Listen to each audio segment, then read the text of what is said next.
Hello everyone, and welcome to a brand new installment of the Sketchbook Tour series. We're now for the month of August. This is Alrav from Quebec, Canada, the author and creator of Alcatraz the Protector / Alcatraz le Protector. All amount of my comic book work can be found on Substack, and the release of the second issue of the comic book is drawing near, so look forward to that. For today's particular video, I'm going to be talking about let's see. I've already mentioned in some of my videos before, such as my biggest influence videos, as well as my story on becoming a comic book creator. That was one done in 3 parts. I'd already talked about my experience with video games and stuff like that. So for those of you who are wondering, yes, I'm a former gamer who used to play video games heavily during my teenage phase, and a little bit of a relapse period during cégep, which is also known as college in the United States and beyond. And what happened is that since I haven't bought a single game, both physically and digitally, since early 2017, and I've long retired from the medium. So for those of you who are wondering, because of that, this means that I've not played games in quite a long time, and because of that there are a lot of titles that I've missed in the last decade or so. Most noticeably the Marvel vs. Capcom games, which I used to enjoy when I was a kid. So those one, even the third one, I'd actually skipped over. And besides that, there's also most notably the recent titles from Insomniac Games, and this sort of leads to one of the subtopics of today's subject with regard to a company set in Quebec, Canada, known as Sweet Baby Inc. So I'll be talking a little bit about this one as part of this particular subject, which also include comic-based video games as well. So for those of you who don't know what it is or exactly what this has to do, what this particular company did is that they are a narrative consultant, I believe, over a wide variety of different video games, and some of the most notable collaborations in the most recent years were done on comic-based video games. So there were this Suicide Squad video games that was made, published by Warner Brothers and developed by Rocksteady, and they also contributed to Marvel Spider-Man 2, that's from Sony and Insomniac, and they are said to be involved in the upcoming Marvel Wolverine games that has not yet been released as of this video. So I'll be starting with the Suicide Squad video game first. So as a disclaimer, because I've long retired from video games, I can't comment on the gameplay itself of any of these titles, only the story aspect of it and the visual presentation at the most. So keep that in mind before anyone asks me in the comment section below. That said, I'll start with the Suicide Squad games. This one is a little bit more interesting, and probably not because I was always more of a Marvel fan than DC when I was younger, but the Suicide Squad games is interesting because during the 90s there was a time when Marvel licensed out a Quake mod conversion that was known as X-Men Ravage of Apocalypse, which had a bit of a similar premise in which the player would play as a super soldier of sort, whose mission was to kill the X-Men.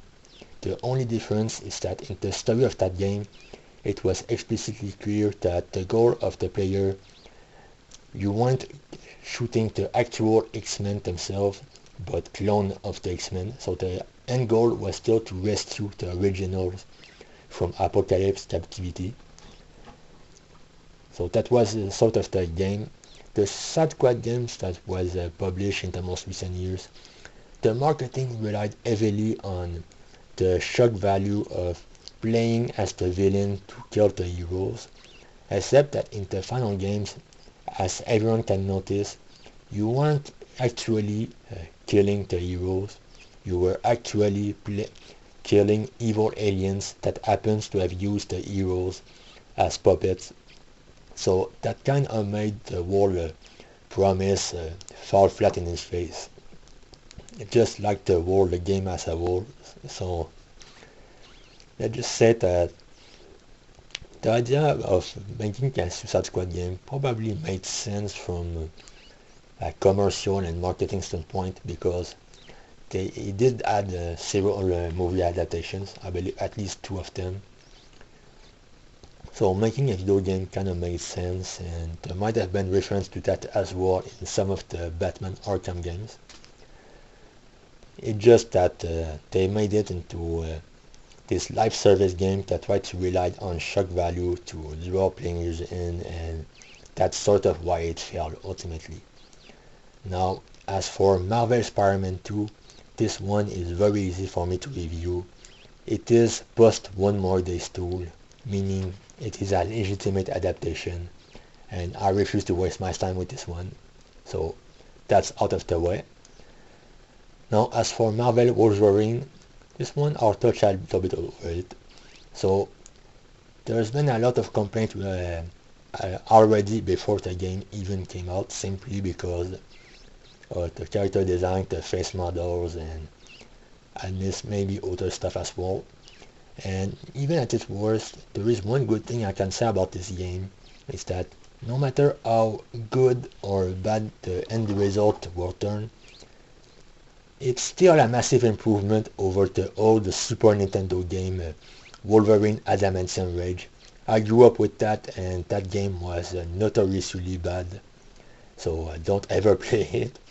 Well, unless you really want to have a taste of it, but it really was bad. At least the X-Men Mutant and Apocalypse on the Super Nintendo was a really good game, so that's the one that I would play to clean off the palette after playing that other game.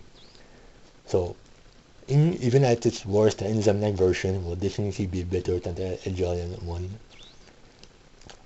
At the same time, I think they're going to have the work to stack up for them, because I think when it comes to X-Men games, I think the franchise has already sort of peaked with the Activision era, with titles like X-Men Origins Wolverine and X-Men Legends 2 Riders of Apocalypse. This one I had played when I was younger, and it was awesome. So that's definitely my favorite X-Men games, if you were to ask me personally. So what else can be said? So there are probably a lot of people who still play video games. They are going to blame, let's say, Sweet Baby Inc. for what went wrong with some of these titles, but in reality it's more of a collective thing, because if you've ever been to Montreal, like I did myself plenty of times, you would be aware that it is one of the largest capital in video game development in the world, with hundreds of studios, both AAA and independent stuff. And there's a lot of people. There's also big cities tend to be more into the politically correct side of things in terms of the mentality. So for publishers and developers to make deals with a company like Sweet Baby Inc., it is most likely that they already plan to cater to the politically correctness of sort, but they didn't have the time or the resource to do the work themselves, or even the confidence. So that's why they opted to use a company like this to outsource the work to, so that way they can focus on, let's say, shipping a game in a functional state. So that's probably what it is in the end. That said, thanks for watching, and we'll see one another very soon. So enjoy the reading.